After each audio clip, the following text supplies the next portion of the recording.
நம்ம எல்லாருமே ஃப்ரெண்ட்ஸ்னே தெரியாம என்னெல்லாமோ நடந்துருச்சு. திருப்ரோ, கருணா, இந்த திருவிழாவுல நடந்த எல்லா பிரச்சனையும் நீங்க 2 பேரும் இப்பவே மறந்துடுங்க. இனி நீங்க 2 பேரும் சண்டை போட்டுக்கவே கூடாது.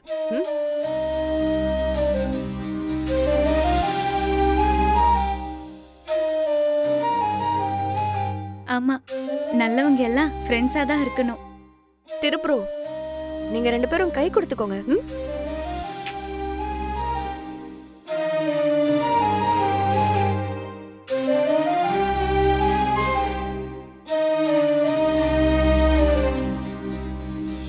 அண்ணா, கை கொடுங்க.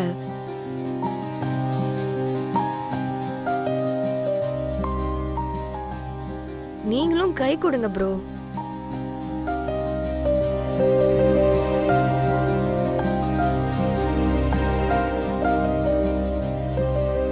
குட். நீங்க 2 பேருமே எப்பவுமே இப்படியே தான் இருக்கணும்.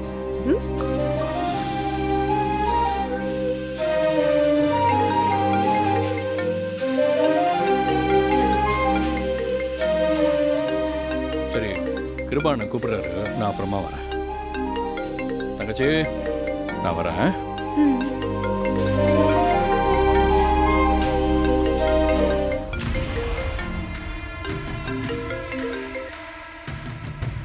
சொல்லுங்கண்ணா. எங்கடா இருக்க? திருவிழாவில் தானே. உடனே கோயில் பின்னாடி இருக்க கார் பார்க்கிங்க்கு வா.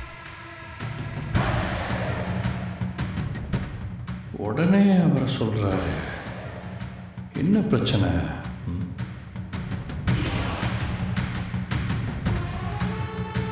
ஃபுட் டெலிவரி சமயத்துல நீங்க ஹெல்ப் பண்ணத கருணா கிட்ட என்னால சொல்ல முடியல.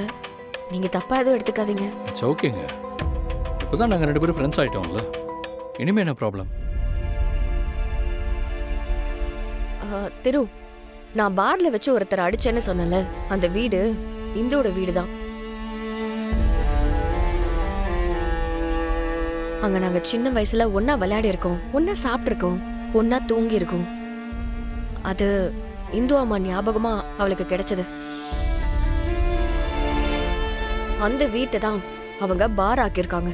எப்படியாவது அந்த வீட்டை இந்துக்காக சரி பண்ணி கொடுக்கணும்.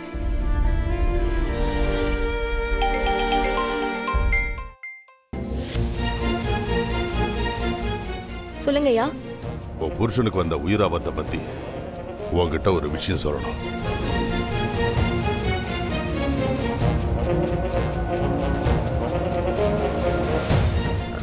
ஒரு நிமிஷம், நான் இப்ப வந்துடுறேன். சரி.